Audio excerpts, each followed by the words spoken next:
พัดมาอุราพิครวนมองเศร้าคิดถึงผู้พานบ้านเฮา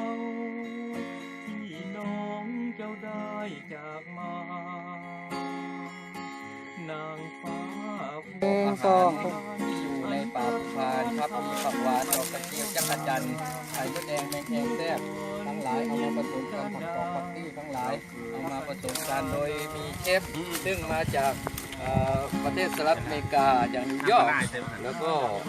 ก็มีทีมงานของเราที่หลากหลายคนมาทำอาหารวันนี้เพราะว่าเป็นเชฟของเชฟไทยเชฟอีสานว่าเถอะเบิ้ลแกงผักหวานใส่กระบอกใส่กระบังไม้ไผ่มีผักติ้วเท่านั้นผักติ้วกับดอกกระเจียวที่เอามาจากในป่าไปเก็บในผักติ้วเก็บมาเดี๋ยวนี้นี่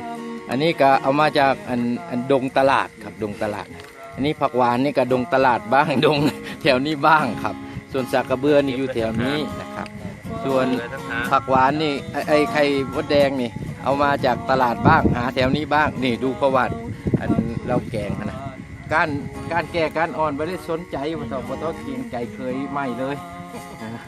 ฮุบลงไปแล้วก็คุณเป็นเชฟใหญ่มากหมายถึงพุงนะ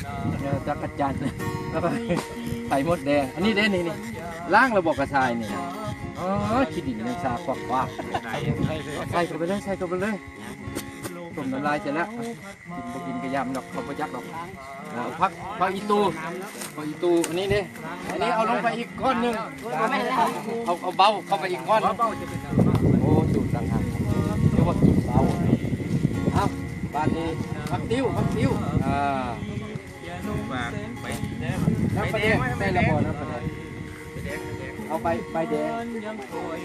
แล้วก็เทน้ำลงไปน้ำดื่มต้องตาสิงเราต้องพูดตาสิงเพราะเราต้องการให้เขามาเป็นสปอนเซอร์เขาจะมามันเต้นไปกิ้งมาปาดเป้าให้นะครับปาดเป้าวัดสุโตเลย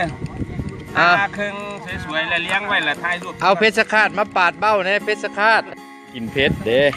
ท่านผู้ชมที่เคารพครับที่เห็นอยู่นี่คือการหลามข้าวหลามเด้อครับเด้อซึ่งเชฟของเราอันนี้เชฟยังนอกมันได้ลืมซื้อแล้วนี่เชฟของเรากำลังหลามข้าวหลามแล้วก็กระบอกใหญ่นี่ก็คือหลามผักหวานหลามข้าวเหนียวความอร่อยนะไม่ต้องถามเพราะว่ามันบ่าย3แล้วเดี๋ยวนี้นะมันติดแซ่บที่สุดในโลกก่อนมานี่ทุกคนได้กินอาหารกินยาบักเสียงเมี่ยงแล้วก็เพชรฆาตเบ้านี่รับมือเพชรฆาตนี่ไอ้แกะนี่มาจากขอนแก่นนี่เดี๋ยวเด้อเป็นความร่วมมือร่วมใจกันระหว่างขอนแก่นกับวาริชภูมิครับเพชรฆาตเบ้าเป็นเพชรฆาตเบ้าคนออกมาเป็นเบ้าว่าวครับเบ้าว่ะโอ้สมน้ำหนักตัวเดียวอีหลีไหมเอาไม่เพชรฆาตเบ้าเด้ออันนี้โอ้ได้เลยได้ให้เบิ่งดูถ่ายรูปดูคือเอเลี่ยนขนาดเนาะโมเมนต์มนุษย์ต่างดาวมันหันหน้ามาเนี่ยมนุษย์ต่างดาวได้มาไข่ไว้ระวังเด้อมันเข้าตัวเจ้าเด้อโอ้เอาไหมแมวกินไหมกินเป็นยาดกครั้งแรกเด้อที่ผมเห็นการผ่าเบ้านะตัวนี้ใหญ่แล้วแมงแคงแดงครับสมัยเป็นเด็กถ้าเจอแมงแคงแดงแบบนี้เนี่ยผมจะเปลี่ยนของเล่นที่ผมชอบมากครับแมงแคงแดงครับเอาวางไว้นี่แหละแล้วก็อีกตัวนึงของเขาอยู่ดีเนี่ยไม่ต้องล่างมันแค่ธรรมชาติเลยเนื่องจากว่าเขาเก็บมาจากยอดจากต้นมันแล้วมันต้นนี้อย่างโอ้ไหนดูโอ้เอาเดมือมานี่เขาเอิ้นว่าอย่างครับพ่อครับ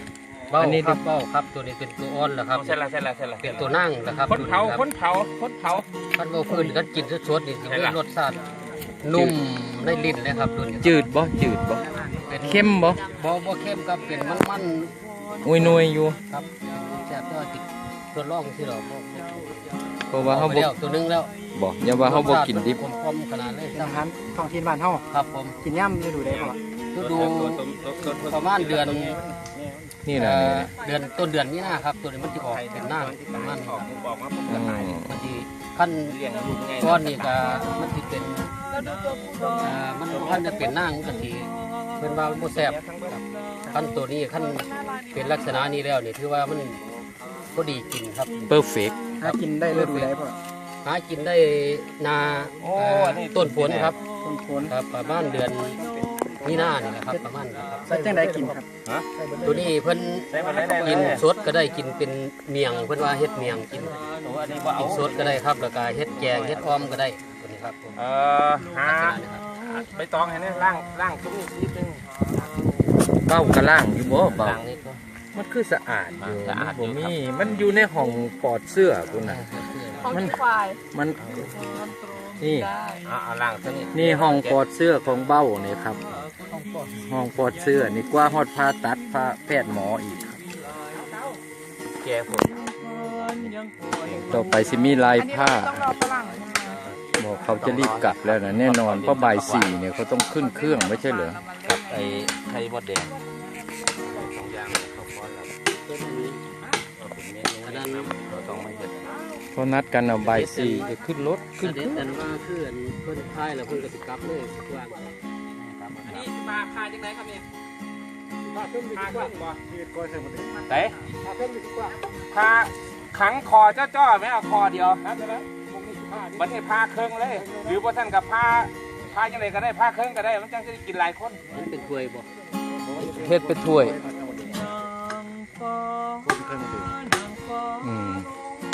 อันนี้เป็นการผ่าเพื่อเฮ็ดอันนั้นนะเฮ็ดถ้วยนะอันนี้พี่บุญรัตน์ก็ผ่าไม้ไผ่ฝังข้อเพื่อที่จะผ่ากลางและเอามาทำเป็นถ้วยใส่อาหารนี่เดี๋ยวเขาจะผ่ากลางได้แบบนี้พี่บุญรัตน์นี่ป่าแถวนี้นั่นนะถ้าบ่ย่านบาปเราสิรับตาย่างให้เบิ่งก็ได้เราว่าโดยเฉพาะอ่างอีหนูเราพาไปเรื่อยอ่างอีหนู วันนี้บ่อนหนึ่งเป็นอ่างอีหนูเขาห้องฟังแล้วหัวขวัญกันเอา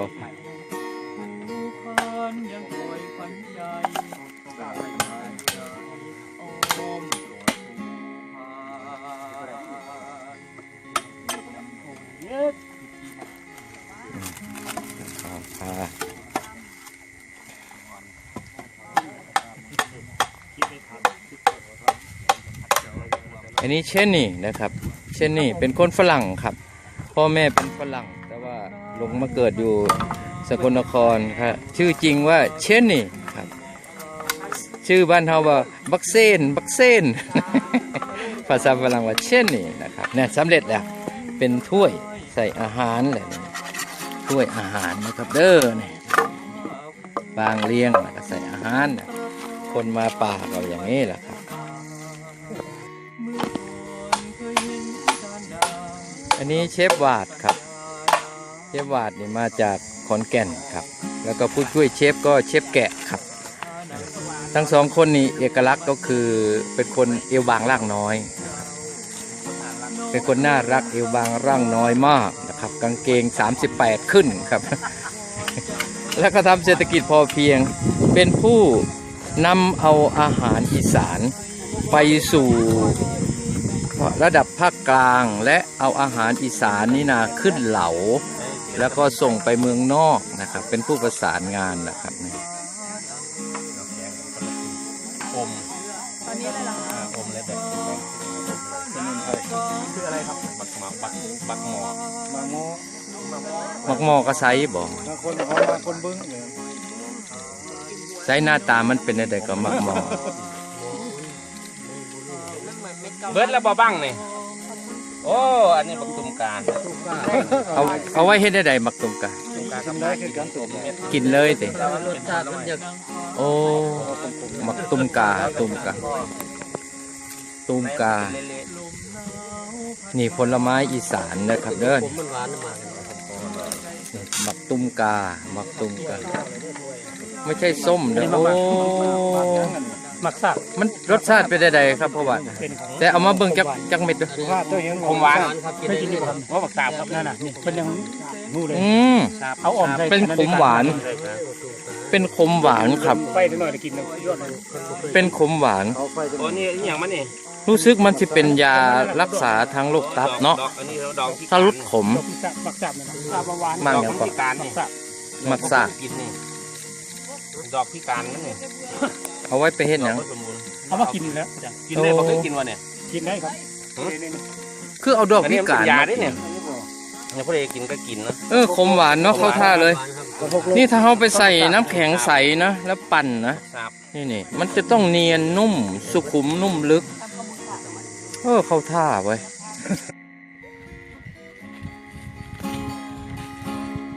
นางฟ้า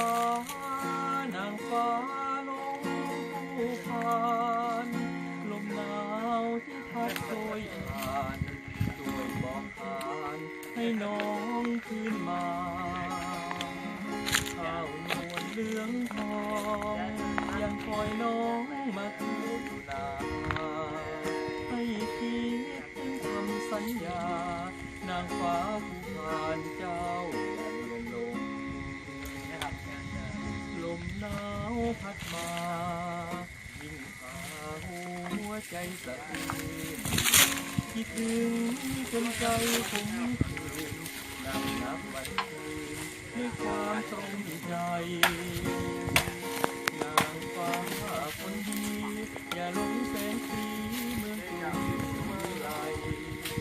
ผู้พันยังคอยฝันใจกลับมาอยู่ใจอ้อม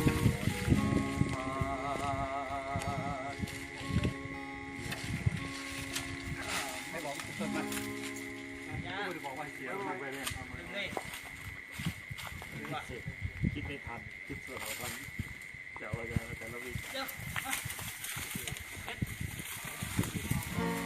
ลมหนาวพัดมาสุราที่ควรมองเศร้าคิดถึงทุ่งพานบ้านเขาที่น้องเจ้าได้จากมา นางฟ้าผู้พานอันตรธานหายไปแล้วนาเมื่อก่อนเคยเห็นการดาเราเคยสัญญาดาเอาจะไปหานางเมืองบัดนี้บ่มีน้องเจ้า น้องเมินสัญญารักเราที่เคยเว้าวอนจำนันยาเจ้าจากที่ไป ไม่อะไรไม่เว้นมาลืมคำที่แล้ว ว่าแกคอยยังวะต้องไปคืนต้นมันเด้อกัดตรงมันเบิดแล้วฮะเอาบอกเป็นมากใช่ไหม ฟ้านางฟ้าผู้พานลมหนาว ปล่อยมัน ช่วยบอกให้น้องคืนมาเฝ้านวลเหลืองทองยังคอยน้องมาเก็บ เด็ดไปแม่เด็ดไปแม่ เจอกันทุกคน สัญญา เด็ดไปแม่เด็ด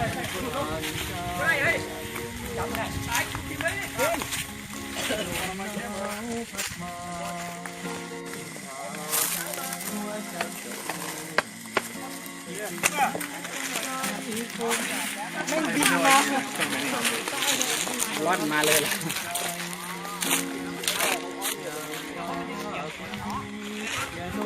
มดแดงมันหล่นจากรัง แล้วก็มันก็ปลิวไปตามลม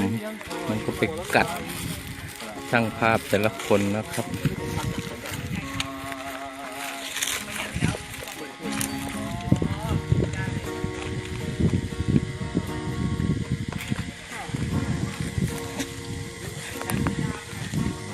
มดก็กัดนักข่าวครับ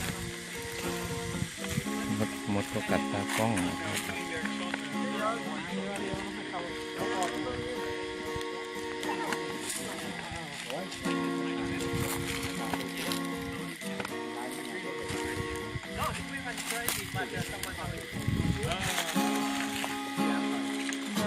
คุณแมทธิวดรเจียวครับ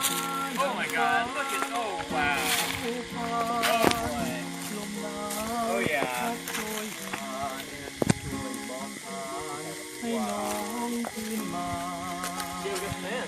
เป็นคนขึ้นก็แล้วกำลังผัด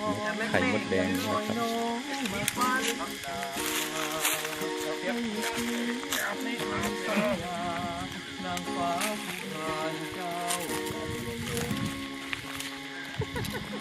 เรามีการท่องเที่ยวของสกลนครนี่ในระดับอินเตอร์ระดับโลกไปแล้วเพราะว่ามี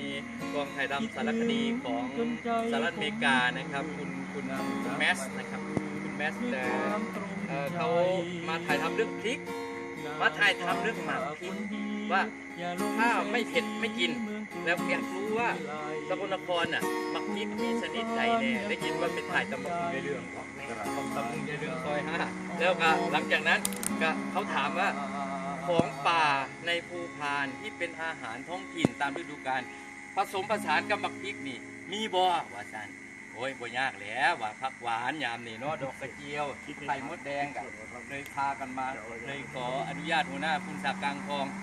หัวหน้าพุนศักดิ์ปัดดูแล2จังหวัดอยู่แล้วปัดนโยบายสำนักงานป่าไม้ต้องการให้คนกับป่าการตามพระราชดำริของในหลวงรัชกาลที่ 9ก็เลยให้เขาเข้ามาพอมาถึงได้เด็ดยอดผักหวานก็เป็นพิธีเวลาไม่พอแล้วก็ไปแย่ไข่มดแดงแล้วก็ไปถ่ายดอกกระเจียวแค่นั้นก็ให้เม็ดซิ่วนะก็รู้สึกดีใจแล้วก็บอกว่าติดตามผลงานของเขาหน่อยเขาก็ให้นำบัตรมาแล้วก็ผมก็บอกว่าถ้าคุณจะดูรูปแล้วก็my music my story my movie ก็เข้ามาที่ทับไซโคโลmy mobile ทับไซโคโลที่มีน้องเมืองสัญญาเราที่มาถ่ายทำเกี่ยวกับที่เอาไปเผยแพร่ว่าจังหวัดเรามีอย่างแน่นะครับท่านผู้ชมมาดูใกล้ๆมาใกล้ๆถ้าหากว่าท่านมีคณะทัวร์มาแถวอีสานเนาะหลายจังหวัดเนาะนครพนมนครมุกดาหารอีสานเหนือนี่นะในเขตอีสานเหนือนี่ผมเป็นโลโก้ไกด์อีสานเหนือนะครับนั้นถ้าอยากจะได้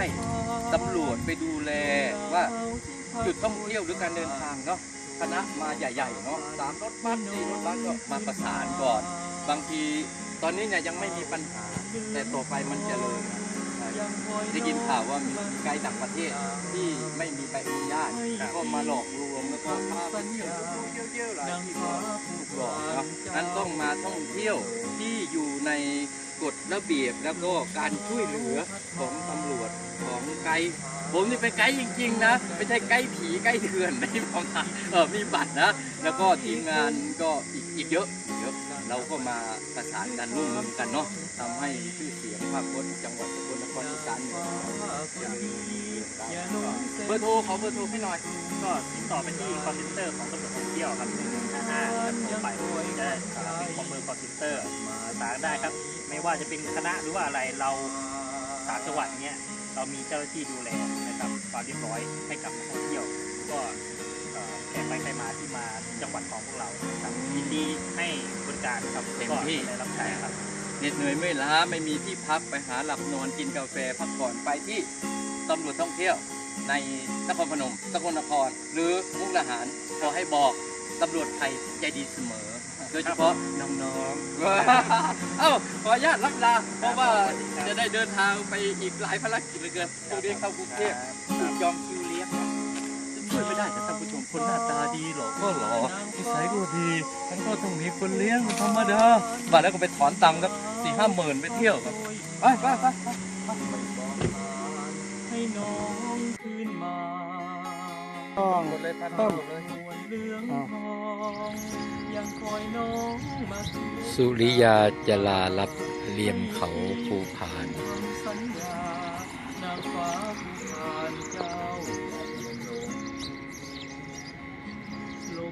สุริยาจลาลับเหลี่ยมเขาภูพานลงไปดวงตะวันสีแดงส้ม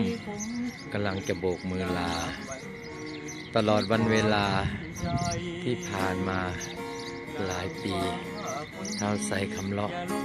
ก็มีภารกิจที่พาท่านไปชมป่าเขาลำเนาไพรธรรมชาติวิถีชีวิตและวัฒนธรรมอยู่ตลอดไม่ได้หยุดพักผ่อนเหตุผลเพราะว่าตราบใดที่ยังมีลมหายใจและดวงตะวัน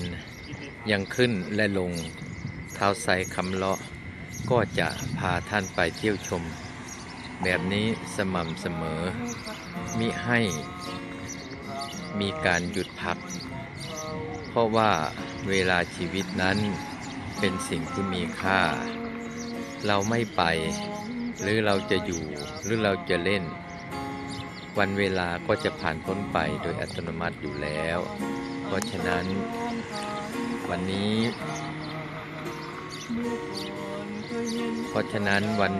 ภารกิจในการพานักท่องเที่ยวจากนิวยอร์กคุณแมสและก็